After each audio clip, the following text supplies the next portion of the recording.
Clip 1 में Luffy gear 2 में armament hockey के साथ डोफ्लेमिंगो को पंच करता है। डोफ्लेमिंगो हल्का सा मूव होता है। सेकंड क्लिप में लूफी आर्मामेंट हाकी के साथ गियर 4 में डोफ्लेमिंगो को पंच करता है, तो डोफ्लेमिंगो दूर जाके उड़ता है। सेम टारगेट है, सेम लूफी है, तो सेकंड टाइम में डोफ्लेमिंगो इतना दूर जाके क्यों पड़ा?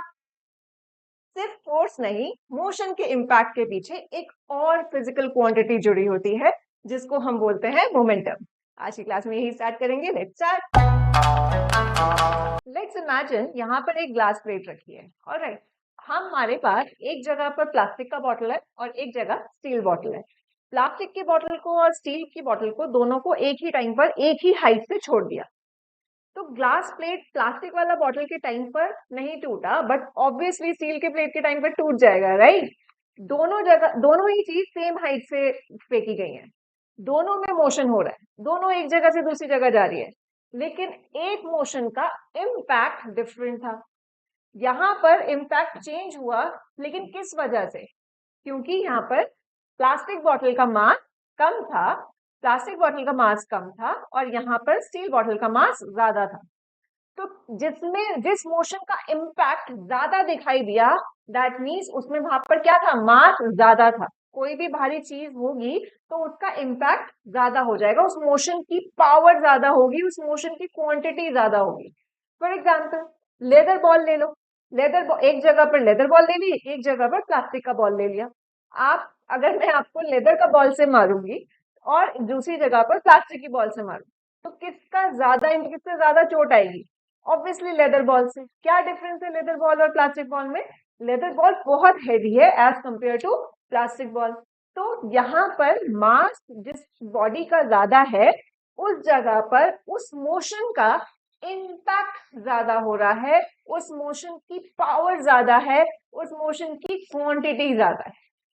समझ आया थोड़ा सा? तो यहाँ पर हमने क्या समझा? किसी भी ऑब्जेक्ट का इम्पैक्ट, किसी मोशन का इम्पैक्ट, या हम कह सकते हैं पावर, वो ज्यादा है कब? जब मेरा मास ज्यादा है। ठीक है, दैट मीन्स मेरा impact is actually directly proportional to mass. Impact ज्यादा कब है? जब मास ज्यादा है। मास कम है तो मेरा इम्पैक्ट भी क्या है? कम।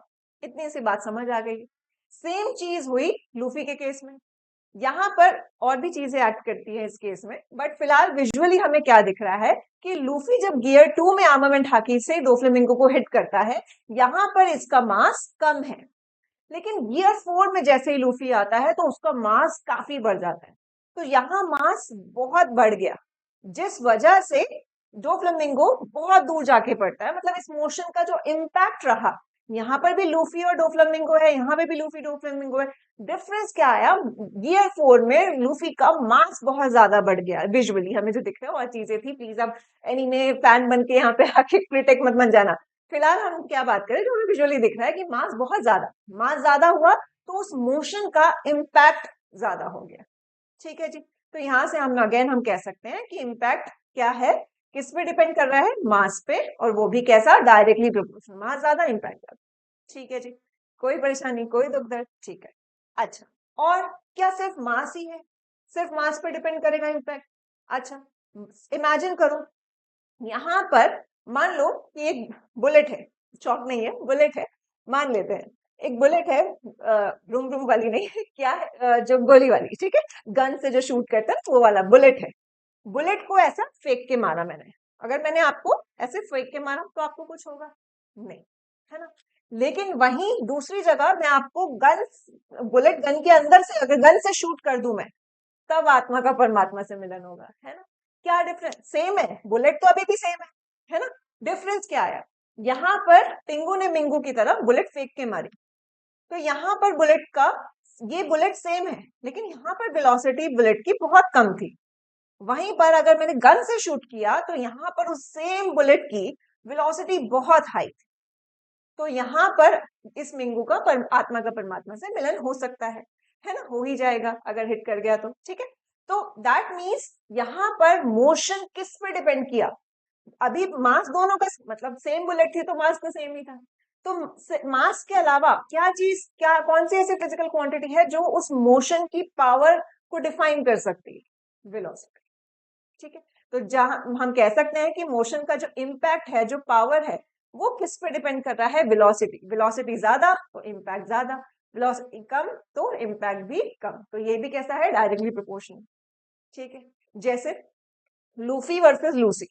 इनिशियल वाला टाइम पे जब लूफी फाइट करता है लूसी से, जब सेकंड गियर 2 ही आया था, तो उस टाइम पे जब लूफी ने लूसी को हिट किया, तो वो पास से हिट कर रहा है, कुछ लूसी को ज्यादा इम्पैक्ट नहीं कर पा रहा। वहीं पर गियर 5 में आते ही, जॉय बॉय बनने के बाद, जब वो लूसी को हिट करता है, दूर से भागता हुआ आके हिट कर रहा है, तो लूसी बहुत दूर जाके गिरता है। तो लूफी बहुत तेजी से भाग के आया और उसने लूसी को हिट किया, तो लूसी बहुत दूर जाके पड़ा। तो यहाँ पर डिफरेंस क्या हुआ? दोनों जगह लूफी और लूसी है। डिफरेंस क्या आया? एक जब यहाँ पर वेलोसिटी कम थी, यहाँ पे वेलोसिटी क्या है? कम है, पास से मार दिया। यहाँ पर जॉय बॉय बनने के बाद वो दूर से भागता हुआ आता है, उसकी वेलोसिटी बहुत ज्यादा होती है। यहाँ पे वेलोसिटी बहुत ज्यादा होती है, तो मेरा इम्पैक्ट भी ज्यादा होता है। यहाँ वेलोसिटी कम थी तो मेरा इम्पैक्ट कम था। That means we can say that मेरा इम्पैक्ट जो है वो डायरेक्टली प्रोपोर्शनल है वेलोसिटी के भी। तो अभी तक हमने क्या देखा कि जो मेरा मोशन का इम्पैक्ट है, मोशन की पावर है या क्वांटिटी ऑफ मोशन, वो दो चीजों पे डिपेंड कर रहा है। क्या? मास पे, कि कितनी भारी चीज है, जितना ज्यादा मास उतना ज्यादा इम्पैक्ट, या फिर किस पे डिपेंड कर रहा है? उस ऑब्जेक्ट की वेलोसिटी के। ठीक है जी, कोई परेशानी, कोई दुख दर्द? ऑल राइट, नेक्स्ट देखो, मान लेते हैं कि यहाँ पर हमारे पास कोई शिप कंटेनर है, कार्गो है या कुछ भी। अब खुद से सोचो, क्या ये जो शिप कंटेनर है, इसको रोकना, इसके इम्पैक्ट को, इसके मोशन को रोकना पॉसिबल होगा इजीली हमारे लिए? नहीं। क्यों? क्योंकि हमारा इसका मास बहुत ज्यादा है। मास ज्यादा है तो इसका इम्पैक्ट ज्यादा है। इसको कंट्रोल करना, इसको रोकना, इसको चेंज करना बहुत मुश्किल होगा। सेम तरीके से अगर मैं ऑलरेडी बुलेट शूट कर दूं, गन से अगर शॉट, बुलेट शॉट हुआ, तब वहां पर क्या उस पूरी गोली को पकड़ सकते हो? रजनीकांत नहीं हो, चिट्टी नहीं हो, कुछ नहीं हो, है ना? तो उसको पकड़ तो नहीं सकते हो। दैट मीन्स इस केस में क्या है? हमारा वेलोसिटी बहुत ज्यादा है। दैट मीन्स हम कंक्लूसिवली क्या कह सकते हैं कि जो हमारा इम्पैक्ट है, इस केस में क्या था? वेलोसिटी पे डिपेंड कर रहा था। यहाँ पर क्या था? मास पे। ये प्लास्टिक बॉटल है, ठीक है, तो मेरा किस पे डिपेंड कर रहा है? मास पे। और किस चीज पे डिपेंड कर रहा है? वो मोशन का इम्पैक्ट या फिर पावर कह सकते हैं, वेलोसिटी पे। अगर मैं इन दोनों इक्वेशन को इक्वेशन 1 और 2 कह दूं और कंक्लूड कर दूं, तो क्या होगा? इम्पैक्ट, उस मोशन का जो इम्पैक्ट है वो किस पे डिपेंड कर रहा है? मास पे और वेलोसिटी पे। इसका प्रोपोर्शनल साइन अगर हम हटा दें तो कंक्लूड करें तो क्या आएगा? Mass into velocity. अब ये जो मोशन का इम्पैक्ट है, मोशन की जो पावर है, या किसी भी बॉडी का जो क्वांटिटी ऑफ मोशन है, अगर हम इसी की बात करें तो इसको हम एक्चुअल में क्या बोलते हैं? मोमेंटम। बस यही था मोमेंटम। यही मोमेंटम का फील होता है, यही मोमेंटम का लिटरल मीनिंग। आपको मैथमेटिकल डेफिनेशन याद रहती है ना? It is the product of mass and velocity. लेकिन एक्चुअल में मोमेंटम है क्या? कि किसी भी बॉडी में कोई बॉडी मूव कर रही है, तो उस जो मोशन, उसका जो मोशन हो रहा है, उस मोशन का इम्पैक्ट क्या रहने वाला है, उसकी पावर क्या रहने वाली है, उसकी उसमें कितना मोशन की क्वांटिटी है, दैट इज मोमेंटम। और वो हमें कैसे पता लगेगा? उसके मास से और उसकी वेलोसिटी। कोई परेशानी? अब इसकी डेफिनेशन लिख कैसे सकते हैं? देखो, अब आपके पास क्या है? Quantity of motion produced by a body, ये तो लिटरल मीनिंग हो गया। मैथमेटिकल क्या हो जाएगा? It is the product of mass and velocity. अच्छा, मोमेंटम किससे डिनोट करते हैं? स्मॉल p से। ये ध्यान रखना, ठीक है? मोमेंटम को किससे डिनोट करते हैं? स्मॉल p से। अब इसका फॉर्मूला क्या बन जाएगा? p is equals to mv। Now product of mass and velocity था ना, तो p is equals to mv बन गया। अब now we know that velocity क्या होता है? हमारा एक वेक्टर क्वांटिटी है ना? तो मेरा जो मोमेंटम होगा वो भी क्या निकल कर आता है? एक वेक्टर क्वांटिटी। अब वेक्टर है तो उसके साथ मैग्नीट्यूड के साथ साथ डायरेक्शन तो फ्री आएगी। अब इसकी डायरेक्शन क्या होगी? क्या रहती है इसकी डायरेक्शन? जो वेलोसिटी की डायरेक्शन रहेगी। अगर हम छोटी सी चीज बोले कि भाई किसी ऑब्जेक्ट का जिस डायरेक्शन में मोशन हो रहा होगा, वो मेरा क्या है? मोमेंटम की डायरेक्शन है, ठीक है? बट फॉर्मूला के बेसिस पे अगर हम देखें तो वो बेसिकली वेलोसिटी की जो डायरेक्शन है वही मेरी मोमेंटम की डायरेक्शन होगी। ठीक है जी, कोई परेशानी, कोई दिक्कत? अच्छा, अब एसआई यूनिट की बात करते हैं। मास का एसआई यूनिट क्या है? किलोग्राम। वेलोसिटी का क्या होता है? Metre per second. तो यही मेरा मोमेंटम का एसआई यूनिट हो जाता है, किलोग्राम मीटर पर सेकेंड। बहुत बार एमसीक्यू के फॉर्म में पूछ लिया जाता है ये क्वेश्चन, मोमेंटम का, फोर्स का एंड ऑल, बट बहुत इजी भी रहता है। अब देखो रटने की जरूरत नहीं है, आपको फॉर्मूला याद है ना, मास इंटू वेलोसिटी। तो मास का तो पता ही होता है, वेलोसिटी का मीटर पर सेकंड होता है, तो किलोग्राम मीटर पर सेकंड आपका ऐसा यूनिट बन जाता है। ठीक है जी, कोई परेशानी, कोई दुख। अच्छा, अब इसके न्यूमेरिकल कैसे आते हैं? बहुत इजी आते हैं, देखते हैं। अगर पूछ लेते हैं an automobile with a mass of 600 kilogram is traveling at a speed of 10 meter per second, determine the momentum. Mass कितना है? 600, और स्पीड कितना दिया है? 10 मीटर पर सेकेंड। तो मोमेंटम का फॉर्म, मोमेंटम निकालना है। मोमेंटम का फॉर्मूला क्या होता है? Mass into velocity. तो यहाँ पर रख दो भाई वैल्यू सारी, 600 इंटू में 10, देन 6000, यूनिट क्या होगी? किलोग्राम मीटर पर। ठीक है जी, कोई परेशानी, कोई दिक्कत, इजी, बहुत इजी से न्यूमेरिकल आते हैं, डोंट वरी। इस लेक्चर में जितने भी क्वेश्चंस कर लोगे, अगर ये लेक्चर ढंग से कर लिए, मोमेंटम के सारे पॉसिबल क्वेश्चंस कर लिए, समझ लो। देखो, डिटरमाइन द मोमेंटम, नेक्स्ट क्या है? Momentum of a 110 kilogram football player, उसका मास दिया हुआ है कितना? 110, 110 kilogram. It is moving at कितना speed? 8 meter, 8 meter per second.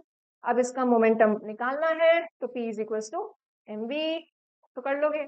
मास कितना है? 110, वेलोसिटी कितनी है? 8, देन कितना आ गया? 11 8 88 kilogram metre per second. Unit लिखना मत भूलना, आधा मास खोदोगे। ठीक है, कोई परेशानी, कोई दिक्कत। अच्छा, अब एक हुक आगे की छुटकी सी ट्रिक मान लो, टिप मान लो, कुछ भी समझ लो। इसके बेसिस पे हम कुछ टाइप्स पढ़ेंगे, हम जेनरिक वे में पढ़ेंगे, बट इससे पॉसिबल, मतलब इससे बाहर कोई न्यूमेरिकल नहीं आएगा। ठीक है, इसी टाइप के न्यूमेरिकल बनेंगे, बट हम उसको पढ़ने के लिए एक छोटी सी ट्रिक समझ लेते हैं, जो आप हायर क्लासेस में मैथ्स में आप ऑलरेडी डिटेल में पढ़ोगे। फिलहाल हम इतना समझ लेते हैं, डायरेक्टली प्रोपोर्शनल, इनवर्सली प्रोपोर्शनल, ये आपने कहानी पढ़ी हुई है ना। उसके लिए क्या बोलते हैं कि अगर कोई चीज y is directly proportional to x, if something is directly proportional to x, अगर और हमसे पूछ लिया जाए कि उसका ग्राफ बना दो भाई, तो कैसा ग्राफ होगा? Straight line. कैसे? अगर जितना x बढ़ा उतना मेरा y बढ़ गया, तो मेरी वैल्यू इधर आ गई। जितना फिर से x बढ़ा उतना ही टाइम्स मेरा y बढ़ गया, तो यहाँ एक वैल्यू आ गई। तो मेरी जो ग्राफ बनता है वो कैसा बनता है? एक स्ट्रेट लाइन। ठीक है, ये ध्यान रखना, कोई भी आपका डायरेक्टली प्रोपोर्शनल की कहानी आती है तो मेरा ग्राफ कैसा होता है? Straight line. ठीक है, तो इनवर्सली प्रोपोर्शनल की कहानी क्या रहती है? इनवर्सली प्रोपोर्शनल में क्या होगा? थोड़ा सा कर्व आ जाता है। ठीक है, क्यों है, कैसा है, ये आप ऑलरेडी मैथ्स वगैरह में सब कुछ अच्छे से पढ़ोगे, फिलहाल बस इतना समझ लो। अब यहाँ से ऐसे भी समझ लो, देखो y जब मैक्सिमम था तो मेरा यहाँ पर क्या है? x मिनिमम है ना, ये 1 की value 1 2 3 and so and so. तो मेरा ये जब मेरा y मैक्सिमम है तो मेरा x क्या है? मिनिमम। यही तो इनवर्सली है ना, कि एक चीज बड़ी हुई है तो दूसरी कम है। तो ये मेरा कुछ इस तरीके का ग्राफ बन जाता है। ठीक है, ये ध्यान रखो। तो स्ट्रेट लाइन मतलब डायरेक्टली प्रोपोर्शनल तो स्ट्रेट लाइन, इनवर्सली प्रोपोर्शनल है तो इस तरीके का कोई ग्राफ बनता है। इतना सा याद रखो, छुटका सा रटना है। रटना क्या मतलब? दिमाग में एक फोटो सब बना लो कि ऐसा स्ट्रेट लाइन है, डायरेक्टली प्रोपोर्शनल, ऐसा कर्व आ रहा है तो इनवर्सली प्रोपोर्शनल। ठीक है, अच्छा अच्छा, ये क्यों पढ़ाया जी? अभी देखते हैं। इन्हीं पॉसिबल जितने भी केसेस अभी मैं कराऊंगी, यही न्यूमेरिकल्स बनते हैं। इन्हीं में नंबर्स, न्यूमेरिकल वैल्यू डाल के यही न्यूमेरिकल्स बन जाएंगे। देखेंगे कैसे। पहला देखते हैं, two objects of mass m moving with velocity v1 and v2। दो ऑब्जेक्ट है, मास m के साथ मूव कर रहे हैं, दोनों का मतलब मास सेम है, m है ना मास, तो दोनों मास सेम है। अब वो कह रहे हैं कि उन दोनों की वेलोसिटी क्या है? v1, एक की है v1, दूसरे की है v2, but v1 is greater then v2। मान लेते दो बॉल है, आइडेंटिकल बॉल मूव कर रहे हैं, तो एक बॉल दूर तक जा रही, इसकी वेलोसिटी ज्यादा है, इसकी वेलोसिटी कम है, इतना सा बोल रहे हैं। अब हमसे तीन चीजें पूछी जा सकती है। पहला कि मोमेंटम और वेलोसिटी के टर्म का मतलब इसका ग्राफ बता दो। ठीक है, या ये अगर ग्राफ नहीं पूछेगा, यही पूछ लेगा कि कैसे रिलेटेड है, किसके टर्म्स में रिलेटेड है। दूसरा क्या बोलेगा कि भाई रेशियो बता दो, momentum momentum of first object with respect to momentum of two, momentum second object, ऐसा कुछ पूछ लेगा। या फिर आपको चार वेरिएबल में से कोई एक चीज मिसिंग होगी, वो पूछ लेगा। थोड़ा सा कंफ्यूजन है, कोई बात, अभी करते हैं सॉल्व, सब समझ आएगा। इस एक जो भी पॉसिबल, जितने भी मैंने अभी 2-3 टाइप के न्यूमेरिकल बताए, वो सबका एक ही मेथड है जो अभी मैं करा दूं। सबके लिए वो सेम आपको फॉर्मेट लगाना है। कैसे? सबसे पहला स्टेप हमको ऑलरेडी पता है, मोमेंटम का फॉर्मूला क्या होता है, P is equal to mv, लगा दो, P is equal to mv। ठीक है जी। अब देखो, दो ऑब्जेक्ट है, जैसे ही दो ऑब्जेक्ट की बात आ जाए, दो कहानियां बना दो। मतलब P1 मास सेम है तो m रहेगा, m1 m2 लिख के क्या ही फायदा, जब मास सेम ही है तो मैं m लिख देती हूँ। v1 अलग है, वेलोसिटी अलग है ना, तो इसको एक फर्स्ट इक्वेशन मान लेते हैं। और P2 की बात करें तो मेरा मास सेम है, अगेन वेलोसिटी, ये कहानी आ गई। ठीक है जी, इतनी समझ आ गई। ये मेरा सेकंड स्टेप हो गया। अब अगर नेक्स्ट स्टेप क्या है मेरा, रेशियो निकाल। मतलब रेशियो मतलब वन, अगर पूछा जाए object one with respect to object two, तो equation one divided by equation two. अगर क्वेश्चन में पूछा जाए object two with respect to object one, तो आप क्या करोगे, इक्वेशन टू डिवाइडेड बाय जिस जिस भी रेशियो में something with respect to something, तो उसको हम विद रिस्पेक्ट, जिसको इज्जत दे रहे हैं उसको नीचे डाल दो, बस वो कहानी है। ठीक है, तो यहाँ पर क्या 1:2 करके देखते हैं। तो पहले ये करा, तो लेफ्ट हैंड साइड वाला लिखा P1 अपॉन P2, और राइट हैंड साइड वाली कहानी क्या है, M1 MV1 अपॉन MV2। ठीक है, M से M गया, उड़ गया, सेम था ना, तो कट गया। तो मेरे पास इक्वेशन क्या बनी, P1 upon P2 is equal to V1 upon V2। अब ये जो रिलेशन आया है, देखो P1 ऑब्जेक्ट वन का मोमेंटम और वेलोसिटी V1 दोनों क्या है, न्यूमरेटर में है। ऐसे जो सेकंड P2 है V2 दोनों क्या है, डिनोमिनेटर, मतलब सेम लेवल पे। इसका मतलब हम कह सकते हैं P1 बढ़ेगा तो V1 बढ़ेगा, या फिर हम कंक्लूसिवली क्या कहेंगे, P is directly proportional to V।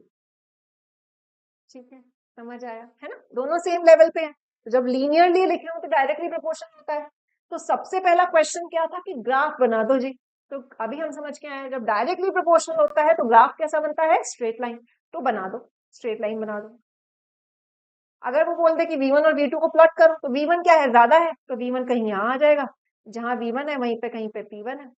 ठीक है, यहाँ पर आपका P2, तो यहीं पे आपका V2, ऐसा कुछ बन जाएगा, इतना इजी। ठीक है, सेकेंड टाइप ऑफ क्वेश्चन, अगर वो बोल दे कि आपको रेशियो निकालना है, momentum one with respect to momentum two, और आपकी जो वेलोसिटी है मान लेते हैं कि ये 10 है, 10 दे रखी है V1, और V2 दे रखा है 5, मान लेते हैं। ठीक है जी, अब रेशियो पूछा जा रहा है, तो आप खुद सोचो, यहां पर P1 P2, V1 क्या है 10, V2 कितना है 5, कितना आया, ये गया, तो कितना आया 2/1।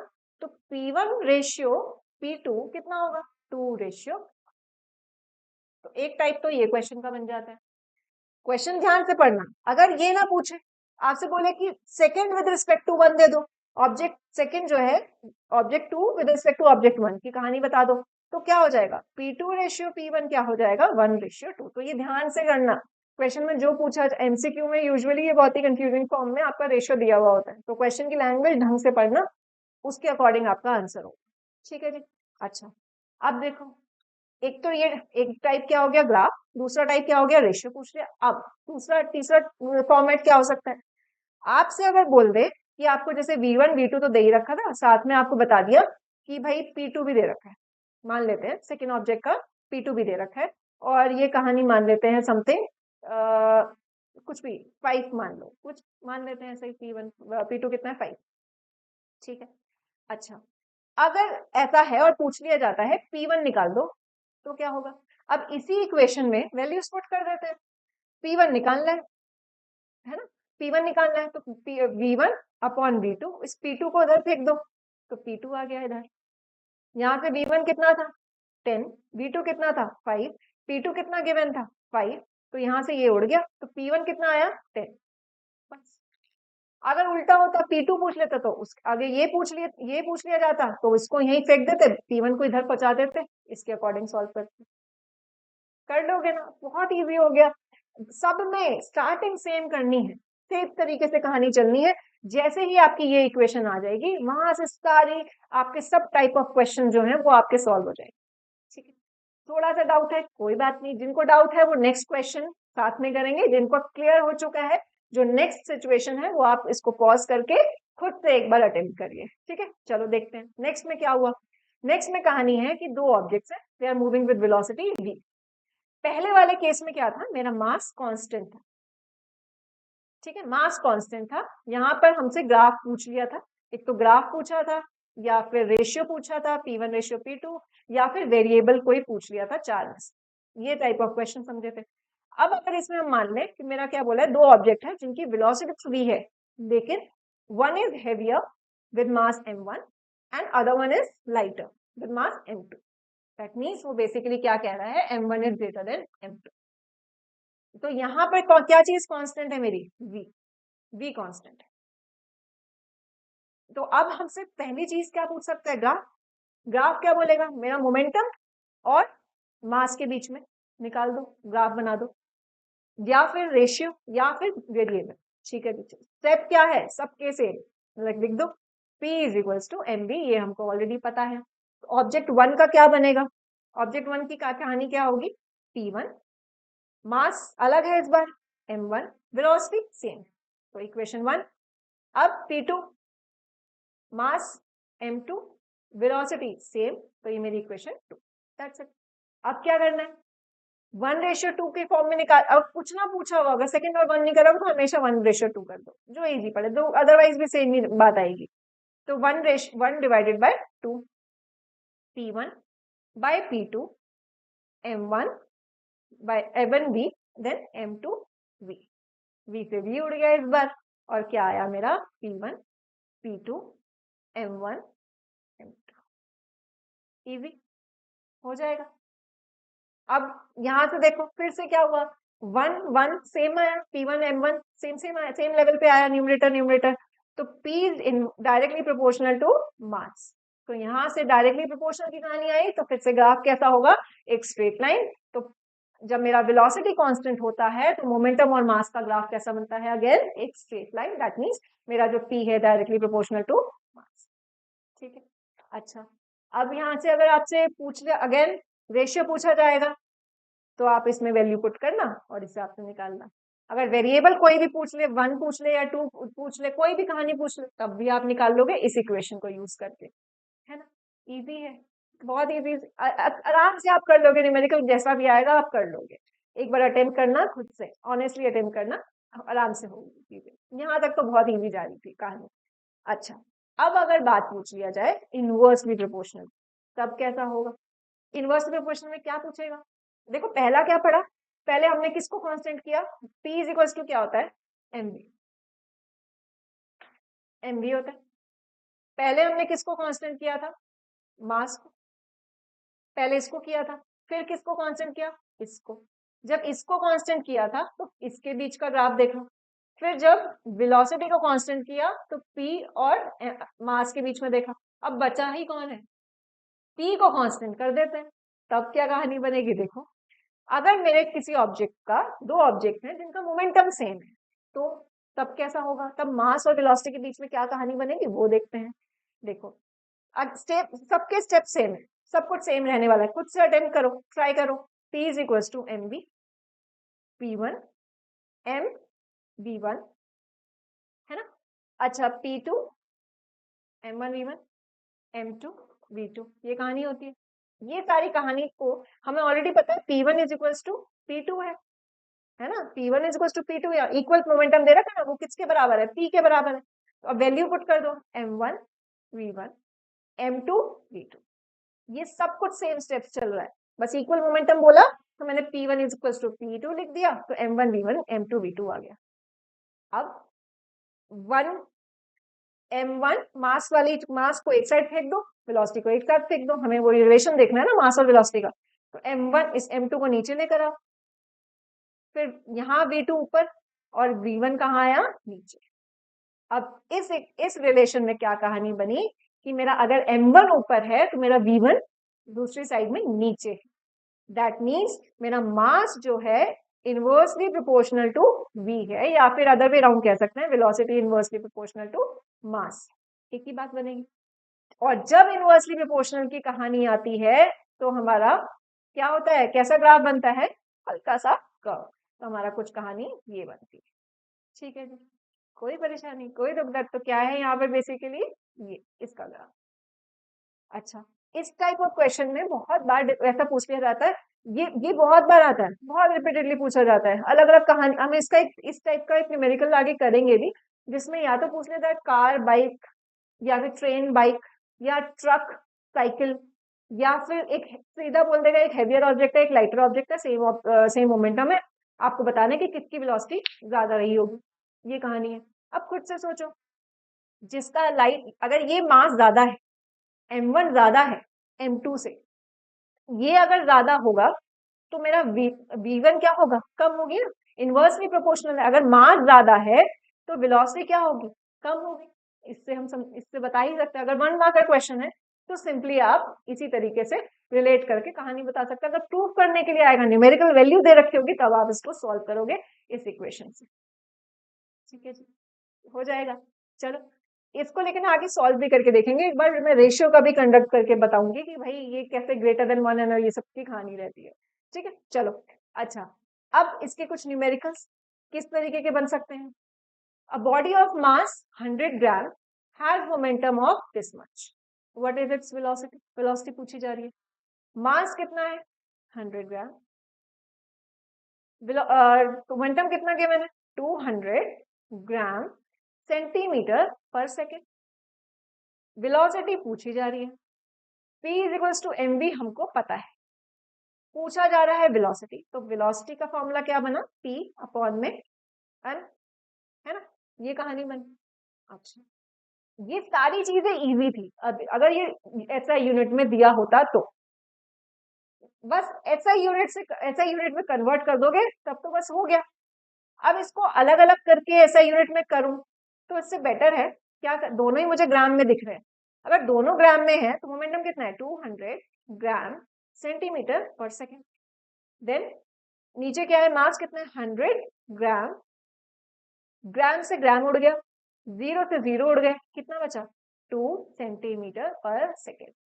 मजा नहीं आ रहा, मीटर बस ऐसा यूनिट में निकालना है, तो सेंटीमीटर से मीटर में जाना कितना होता है, 100 से डिवाइड करते हैं, तो 2/100 metre per second, that means 0.02 metre per second. हो गया इजी। अलग अलग करके करो तो भी कोई परेशानी नहीं, बट गलती होने के चांसेस यहाँ पे बढ़ जाते हैं। ये सारी चीजें खुद से मतलब समझ आने लग जाएंगी, पहले से दिखने लग जाएंगी कि कहाँ से आप इजी काम चोरी थोड़ी सी करी जा सकती है। जब प्रैक्टिस करोगे अच्छे से तो विद प्रैक्टिस आप ये सब चीजें करना सीख जाओगे। ठीक है, नो वरीज।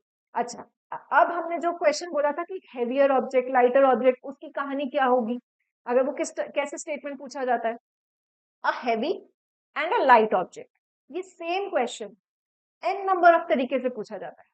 इस हेवी की जगह truck cycle, truck bike, train car, इस तरीके से पूछ लिया जाता है।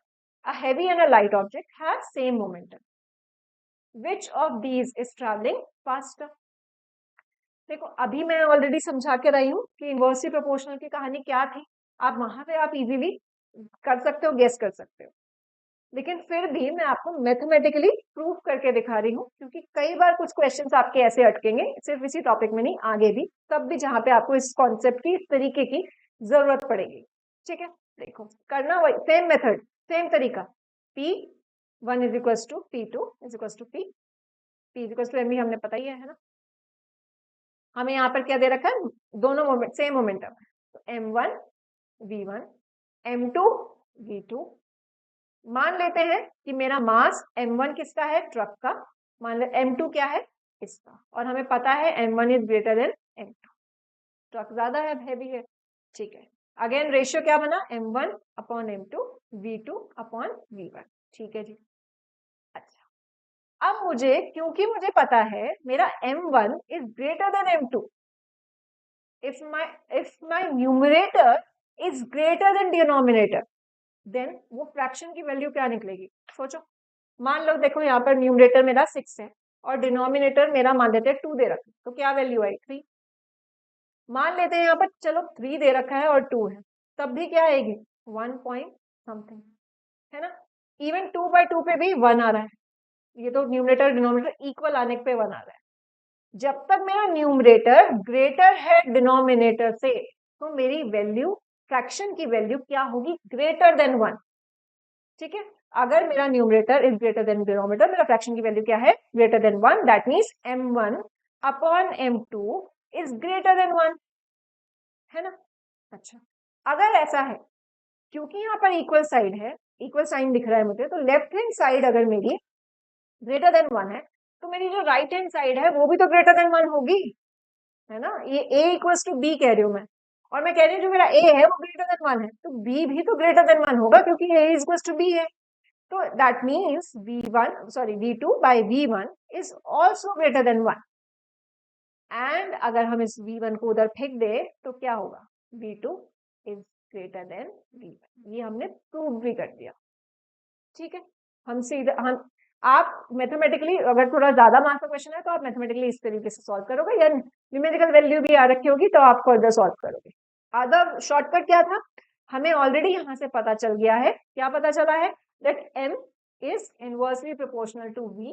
तो m जिसका ज्यादा उसका v कम। तो ट्रक का मास ज्यादा है तो वेलोसिटी क्या रहेगी, कम, है ना।